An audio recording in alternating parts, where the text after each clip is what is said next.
Est-ce que vous connaissez les 3 missions de l'URSSAF? Non, pas Non, pas du forcément. tout? Récupérer de l'argent. Pas vraiment. Alors je sais que c'est surtout pour tout ce qui est, personnes qui sont à leur compte, qui ont leur propre entreprise, mais après les missions de manière générale, j'avoue que je sais pas trop. Vous connaissez tous la sécurité sociale, que ça soit pour aller chez le médecin ou encore pour utiliser les autres prestations sociales, que ça soit dans le régime général ou encore le régime agricole avec la MSA. Mais alors, qui finance toutes ces prestations sociales? Eh bien, c'est l'URSSAF, c'est ce qu'on va découvrir aujourd'hui dans leur bâtiment. Bonjour.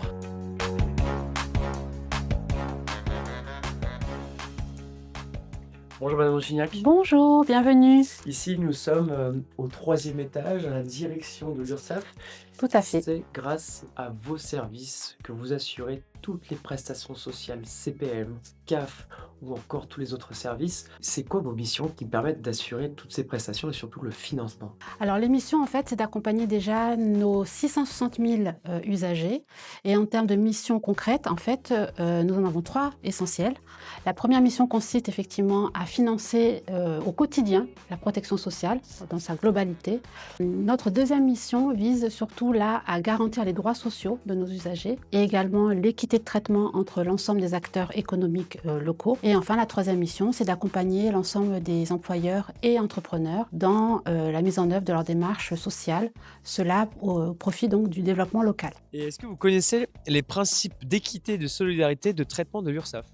Alors non, je pense que c'est surtout pour que par contre tout le monde soit traité sur le même pied d'égalité, peu importe les revenus ou les ressources qui soient perçues. Lorsqu'on aborde les valeurs de l'URSSAF, on parle d'équité, de solidarité. Comment vous faites pour incarner ces valeurs au quotidien dans vos missions? Donc nous encaissons en fait l'ensemble des cotisations et contributions sociales. Donc ce sont en fait les éléments qui sont indiqués dans les bulletins de salaire. Ces cotisations, ces montants encaissés servent à financer l'ensemble des prestations sociales versées au titre aussi bien donc de la branche famille, de la branche maladie, de la branche retraite, qui concerne donc l'ensemble des 66 millions de Français. L'équité repose en fait sur les revenus de tout un chacun. Nous ne sommes pas au titre de l'assurance, en fait on est au titre effectivement des revenus, des ressources. Chacun contribue en fonction de ses ressources et cela vient asseoir en fait la solidarité nationale sur la protection sociale.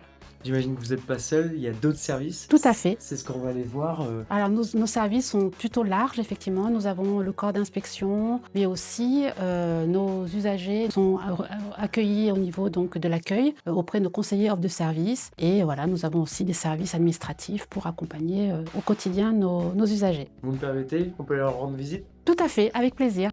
Alors, avec 3000 visites spontanées par an et 1500 rendez-vous, l'accueil de l'URSSAF Limousin permet d'accomplir notre mission de proximité et d'accompagnement envers nos usagers. Nous renseignons, nous conseillons les usagers de l'URSSAF, notamment pour ce qui est de leurs obligations en termes de dématérialisation des déclarations et des paiements, mais aussi tout simplement dans l'accompagnement pour déclarer, payer au travers d'une borne multimédia. Donc nous pouvons remettre des attestations ou les accompagner dans toutes leurs démarches et répondre à leurs questions. Alors les situations les plus courantes que nous rencontrons, on va être essentiellement sur une demande d'attestation, une demande de relevé de situation sur l'état du compte auprès de l'URSSAF, mais ça peut être aussi tout simplement un renseignement sur les missions de l'URSSAF ou sur l'état d'un dossier. Donc dès leur arrivée, les usagers en fait sont invités à renseigner quelques éléments sur la borne, ce qui nous permet de qualifier la visite, et ensuite ils se dirigent soit de façon autonome sur la borne interactive, qui est ici, qui leur permet de réaliser certaines démarches, d'imprimer des documents, des attestations, ou alors directement au guichet auprès des collègues qui vont prendre en charge leurs demandes. Est-ce que vous saviez que l'URSSAF propose des offres d'accompagnement, notamment pour les entrepreneurs, les travailleurs indépendants et les nouveaux employeurs? Ça, je le sais. Non, alors c'est vrai que bon, je pense que quand on est dans le monde du salariat comme moi je suis, se connaître les missions de l'URSSAF et savoir ce qu'ils proposent, tant qu'on n'est pas, je pense, mis dans le cadre de quelqu'un qui a sa propre entreprise, on ne connaît pas forcément les missions. Alors en dehors de l'accueil spontané ou de l'accueil sur rendez-vous, nous avons effectivement des offres d'accompagnement dédiées à certaines catégories d'usagers. Par exemple, les nouveaux travailleurs indépendants, nous leur proposons un accompagnement pour les accompagner dans leur première démarche, répondre à leurs questions, dans le cadre aussi du droit à l'erreur. Pour les nouveaux employeurs, on a donc une offre qui porte ce nom-là. Dès lors qu'ils vont faire la première déclaration de leur premier salarié, on va leur proposer également un accompagnement à la première déclaration, la première DSN, de façon proactive. Et on va aussi avoir une offre, bien entendu, pour les usagers de l'URSSAF qui pourrait être en difficulté ponctuelle, sur une difficulté qui va être déclarative ou de paiement des cotisations. Et dans ce cadre-là, on aura différentes offres. Bien sûr, tout ce qui est délai de paiement, avec une vraie stratégie locale d'accord de délai de paiement et d'échancement du paiement des cotisations. Et même, dans certains cas, des offres interrégimes avec nos partenaires de la CARSAT ou de la CEPAM, un dispositif qui s'appelle HELP. Est-ce que vous savez à quoi servent les inspecteurs de l'URSSAF? Eh bien, ils sont là pour contrôler si par hasard il y a des fraudes ou pas. Faire des contrôles comme le contrôleur des impôts, bien sûr, faire des contrôles, vérifier que tout est en ordre au niveau des comptes des entreprises, de ce qui est déclaré. Voilà, je pense que c'est à peu près ça les missions du contrôleur. Il faut savoir qu'au sein de l'URSSAF, il y a 2 types d'inspecteurs.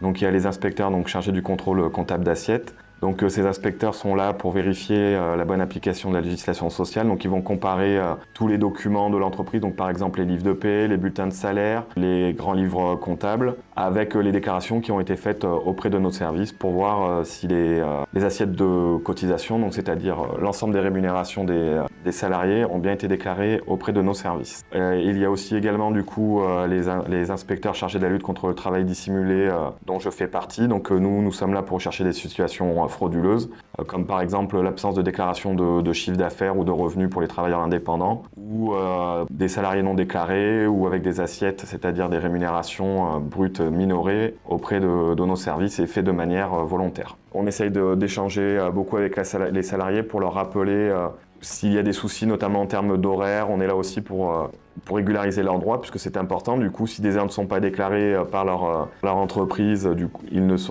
tous les droits ne sont pas ouverts pour la retraite, par exemple. Et aussi, on essaye de répondre aux questions des dirigeants, par exemple sur des chantiers ou quand on fait des contrôles en entreprise, sur l'application de la législation sociale, donc voilà, pour les accompagner.